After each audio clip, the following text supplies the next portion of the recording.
public is conditioned to look for missiles. The media sells the spectacle of kinetic exchange, the visible launch, the distant explosion. This is a strategic misdirection. According to analyses from defense institutes like RUSI and CSIS, the primary vector of attack in the next-generation conflict will not be loud. It will be silent. The first salvo will not be a hypersonic weapon. It will be the severance of the global nervous system. The objective is not demolition, but paralysis. Why expend high-cost munitions on hardened targets when the entire command, control, and financial architecture of a nation runs through a handful of choke points on the ocean floor and in low Earth orbit? Cutting these cables, or blinding key satellites, is an act of asymmetric economic warfare. It doesn't just disrupt military communications, it freezes global financial transactions. It triggers a systemic solvency crisis in microseconds. This protocol creates the blind Leviathan, a superpower bristling with unparalleled kinetic force, carrier groups, nuclear submarines, advanced fighter wings, is rendered strategically impotent. It has the muscle to strike anywhere on the planet, but its eyes have been removed and its neural pathways severed. It cannot see threats, coordinate a response, or even verify its own asset positions. It becomes a liability, thrashing in the dark, operating on outdated information and launch-on-warning protocols. The result is a forced escalation. Unable to engage in a conventional, information-dependent war, it can no longer navigate. The blind Leviathan is cornered. Its financial system is in freefall, and its conventional options are insolvent. The mathematical certainty is that the strategic liability shifts to the only tool that does not require real-time satellite data for terminal guidance, the nuclear arsenal. The silent vector is designed to make the unthinkable the only remaining option. Why would a state initiate a conflict it appears ill-equipped to win? The legacy media frames this as miscalculation. The strategic reality is the opposite. It is a calculated act of corporate raiding against a failing state. This is not geopolitics. It is a solvency crisis. Strategic analysis, including data reviewed by CSIS, identifies the core driver: a domestic liability. When a regime faces an unpopular war or internal economic collapse, a long, symmetric conflict becomes a political death sentence. It is a liability that must be offloaded. This weakness forces a pivot. Unable to afford the high kinetic cost of a peer-to-peer war, the adversary is mathematically required to shift to asymmetric vectors. The strategy ceases to be about winning on the battlefield and becomes about triggering a systemic failure in the opponent.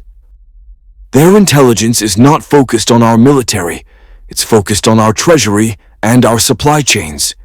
They have read the reports on fiat currency devaluation, source Server 1, and strategic mineral dependency, source Server 2. They are not targeting our soldiers, they are targeting our solvency. The motive, therefore, is to force a margin call on a global scale. By initiating a low-cost asymmetric crisis, they force the over-leveraged superpower into an impossible choice: suffer a credibility-shattering defeat, or escalate to a conflict its industrial and financial base can no longer support. It is a forced liquidation. The economics of modern warfare are undergoing a solvency crisis.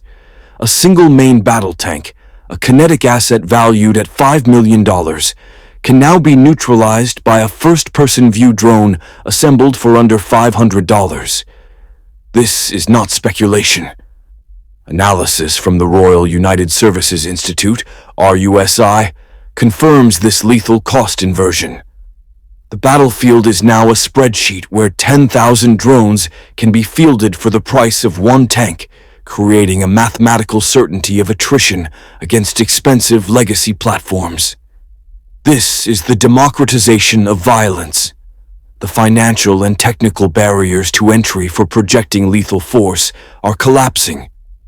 For a superpower whose industrial base is compromised by strategic mineral dependency, this is a fatal vector.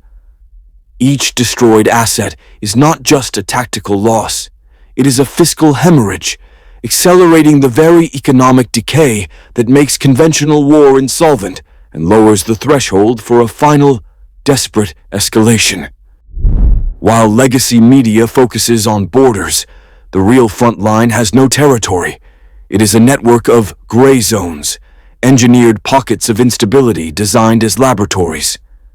Recent security warnings concerning nations like South Africa or even Canada are not the core threat. They are symptoms. They signal the activation of a proxy staging ground. These zones are selected with mathematical precision. They are the geographic intersection of our two systemic liabilities, strategic mineral dependency and fiat currency exposure. An adversary cannot strike a carrier, but they can finance a protest that shuts down a cobalt mine essential for our defense industrial base. The CSIS report, Minerals at War, provides the blueprint for this strategy. This is asymmetric economic warfare. The objective is not to win a battle, but to impose a disproportionate kinetic cost. As seen in lessons from the Russia-Ukraine conflict, a low-cost drone can force the expenditure of $1 million missile. In the gray zone, a $100,000 political destabilization campaign can threaten a multi-billion-dollar supply chain, forcing a solvency crisis. This protocol mirrors the internal logic of states like Iran, which use high-leverage, low-cost actions like fast trials and executions to control outcomes. In the gray zone, this translates to provoking a superpower into a series of impossible choices. Each intervention drains liquidity. Each non-intervention erodes credibility. The goal is attrition.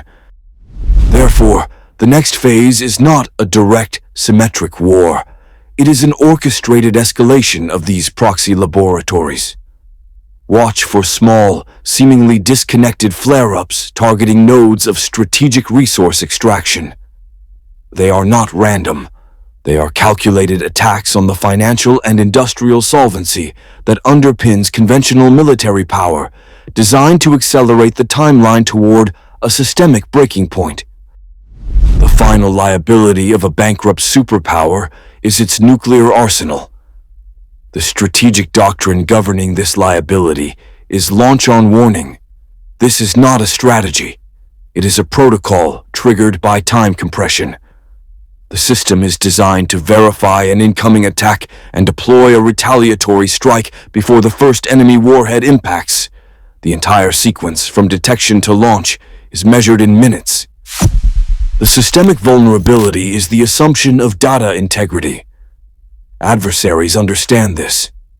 Asymmetric escalation, a lesson reinforced by conflicts like the Russia-Ukraine war, source number 4, prioritizes attacking the enemy's decision-making architecture over its kinetic assets.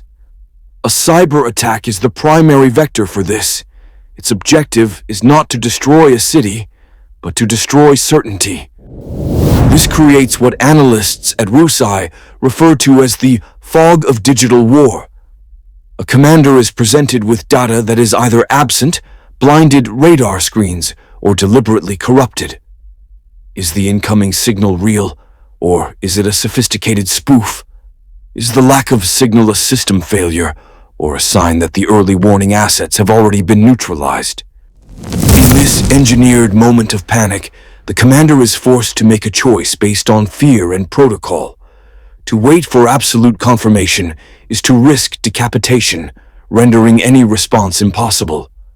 The protocol dictates that, in the absence of reliable data, the system must assume the worst-case scenario.